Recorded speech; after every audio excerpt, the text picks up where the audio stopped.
Hello everyone, welcome to my YouTube channel Academy of Scientia. Today we are going to learn about transcription, translation and translocation. It is the next point of our first chapter, hereditary and evolution. So we are started from the transcription. So you can see this figure, RNA polymers, figure of transcription, in which the process of transcription are shown, RNA polymers and the RNA nucleotides. So what is the definition of transcription? Transcription is the process of RNA synthesis is called as a transcription. जो RNA synthesis का process है, जिस तरह से RNA synthesis made up of होता है, उसे हम ट्रांसक्रिप्शन कहते हैं. So the process of RNA synthesis is called as a transcriptions. So information about protein synthesis is sorted. So information about protein synthesis is stored in DNA and synthesis of protein as per requirement necessary for our body. So we all know this, that we all knows that protein is a very necessary to for our body, because protein plays an important and functional role in our body. So the process of protein synthesis needed information, and this information is present in DNA. So protein synthesis is stored, protein synthesis information is stored in DNA. Now gene presents in DNA participate and control function and structure of body with the help of DNA. तो DNA के अंदर जो genes present होते हैं वो हमारी body के अंदर इम्पॉर्टेंट रोल प्ले करते हैं और हमारे बॉडी के फंक्शन और स्ट्रक्चर में हेल्पफुल होते हैं. Now central dogma means proteins are synthesized by DNA through the RNA. Proteins are synthesized by DNA through the RNA. So here friends,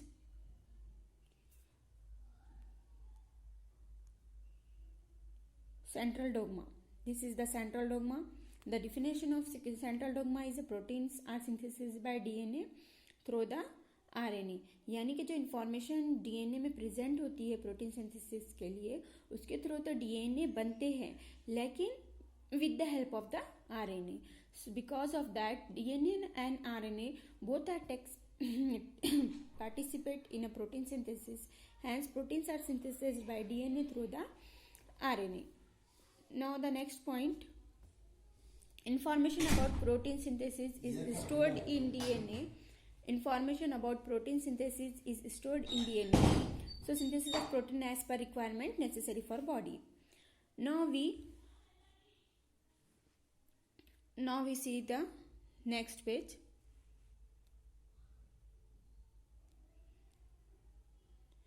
mRNA is produced as per the sequence of nucleotides on a DNA. mRNA जब कब produced होते हैं?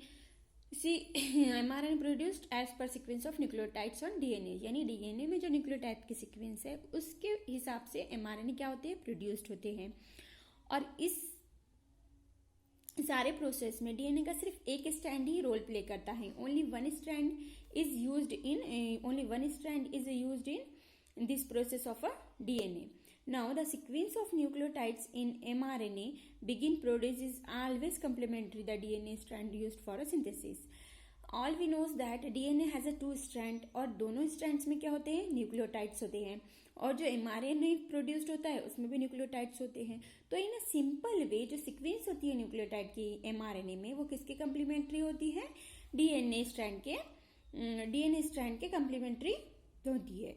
सो ये जो sequence है nucleotide की mRNA की nucleotide की सीक्वेंस है वो किसके कम्प्लीमेंट्री है? डीएनए स्ट्रैंड के कम्प्लीमेंट्री है. Now next point is the uracil in RNA instead of a thymine in DNA. This process is transcription. So this all process is transcription, but the most important point is that uracil is present in RNA where thymine is present in a DNA. Now let's come to the next point.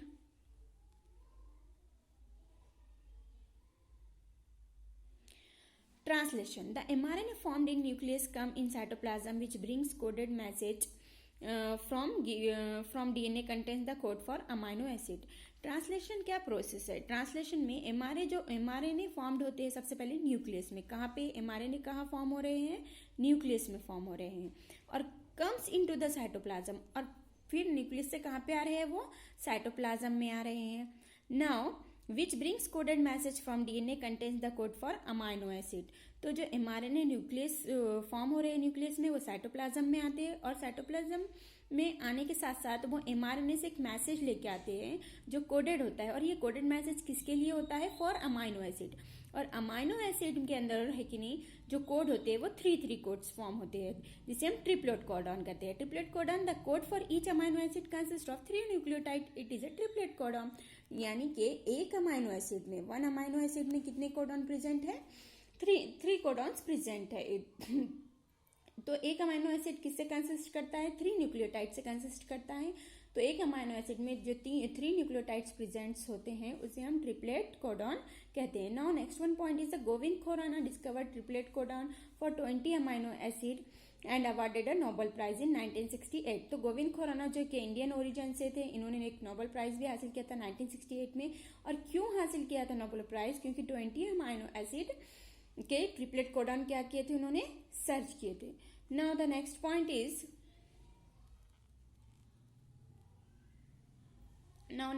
Is, here each mRNA made up of thousands of triplet codon as per और message mRNA. क्योंकि mRNA का काम क्या है? Message देना है. तो जो mRNA होता है वो number of thousands of triplet codon से बना होता है. कैसे बना होता है? थाउजेंड्स ऑफ ट्रिपलेट कोडॉन से बना होता है. And amino acid supplied by tRNA for this purpose. tRNA has anticodon to complementary codon of mRNA's translation. तो अमाइनो एसिड किसकी वजह से सप्लाई होते हैं? Because of the tRNA. Amino acid का सप्लाइड किससे हो रहा है? tRNA से, यानी कि ट्रांसफर आरएनए से. तो ऑल दिस पर्पस, इस सारे पर्पस के लिए tRNA हैज एंटीकोडॉन. tRNA के पास जो एंटीकोडॉन होते हैं वो किसके कम्प्लीमेंट्री होती है? mRNA के. So this process is the translation.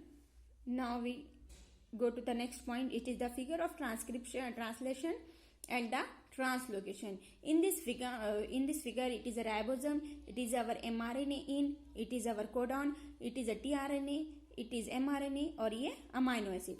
अब हम इस फिगर को देखते हुए क्या करते हैं? थोड़ा सा पढ़ा हुआ हमारा रिवाइज कर लेते हैं.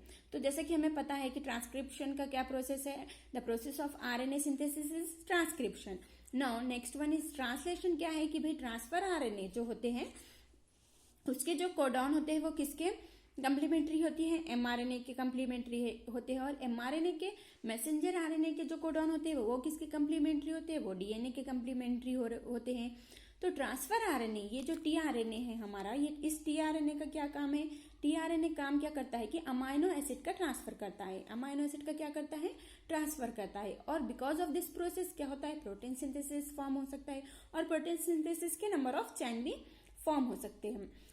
नाउ टीआरएनए, तो ये टीआरएनए है और ये अमाइनो एसिड है. इस अमाइनो एसिड को कौन ट्रांसफर कर रहा है? टीआरएनए ट्रांसफर कर रहा है. और अब ट्रांसलोकेशन में क्या होता है? ट्रांसलोकेशन में जो राइबोसोम्स होते हैं हमारे वो स्वीप होते हैं फ्रॉम कहाँ पे स्वीप ऑफ होते हैं? एमआरएनए पे. एमआरएनए के वन एंड से लेके नेक्स्ट एंड तक क्या होते हैं? राइबोसोम्स स्वीप होते हैं by the distance of codon, triplet codon. By the distance of triplet codon हम जानते हैं कि वन अमाइनो एसिड में कितने न्यूक्लियोटाइड्स प्रेजेंट होते हैं? 3 न्यूक्लियोटाइड्स प्रेजेंट होते हैं, जिससे हमारा क्या बनता है? कोडॉन बनता है. तो ये जो राइबोसोम है वो एमआरएनए की वन एंड से दूसरी एंड पर वन ट्रिपलेट कोडॉन को स्वीप करते हुए आगे की तरफ मूव ऑन होता है. उसी हम क्या करते हैं? ट्रांसलोकेशन कहते हैं. ट्रांसलोकेशन का एक्चुअल मीनिंग है ट्रांसलोकेशन, यानी कि लोकेशन का, प्लेस का बदल जाना. Now we think about next point. So definition of translocation: amino acid brought by tRNA. Amino acid brought by tRNA are bonded together, peptides bond with the help of tRNA in this process. तो जो amino acid किसके through transfer होते हैं? tRNA के through. Transfer होते हैं are bonded together, वो एक दूसरे से अमाइनो एसिड्स क्या करते हैं, बॉन्डेड हो जाते हैं। किसकी वजह से बॉन्ड होते हैं, because of the peptides bond. Peptides bond का यूज करके अमाइनो एसिड क्या हो जाते हैं, बॉन्ड हो जाते हैं। और आते किसके थ्रू है, वो टीआरएनए के थ्रू, ट्रांसफर आरएनए के थ्रू। और हेल्प किसकी लेते हैं, with the help of rRNA in this process. Bond होने के लिए हेल्प किसकी ले रहे, वो आरआरएनए की ले रहे, यानी कि राइबोसोमल आरएनए की ले, राइबोसोमल आरएनए की रह रहे।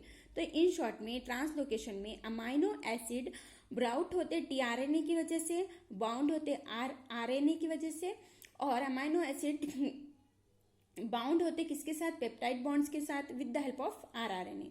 Now the ribosomes keep moving from one end of mRNA to another end by distance of one triplet codon is a translocation.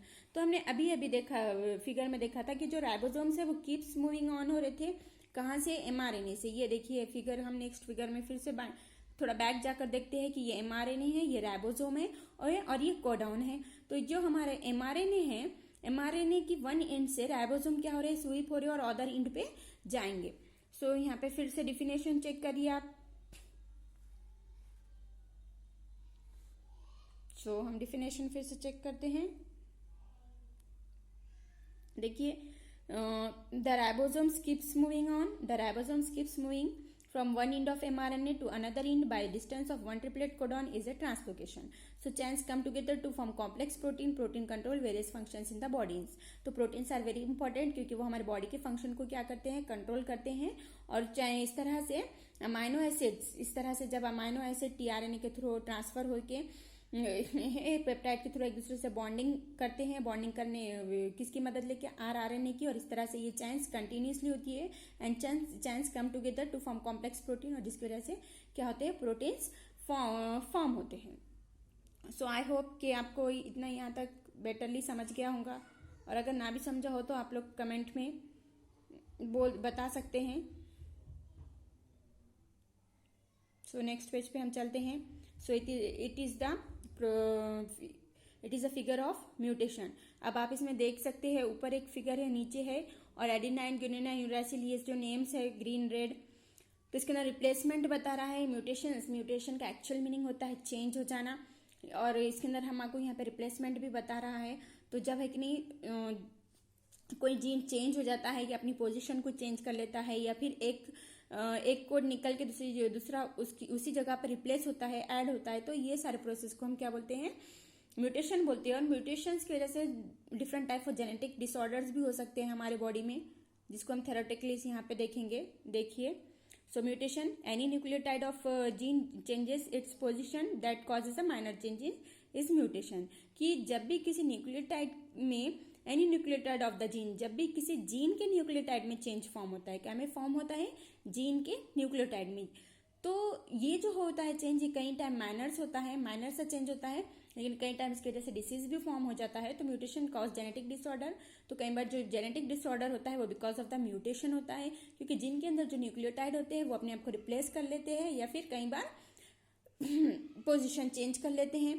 For example के तौर पर हमारे पास सिकल सेल एनीमिया नाम का डिसीज दिया गया है, और ये it is a over lasting process, ये बहुत लंबा प्रोसेस होता है म्यूटेशन का। It is the proof for Darwin's theory of natural selection. और ये म्यूटेशन को डार्विन्स ने अपनी थ्योरी में क्या किया गया है, सेलेक्ट किया।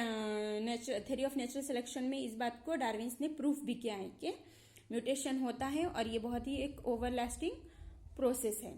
So next, thanks for watching, like, share and subscribe, and please give me advice what need you more, and if you can't understand something, so please message me. So thank you very much. And my channel name is Academy of Essentia, and my name is Sana. So bye bye.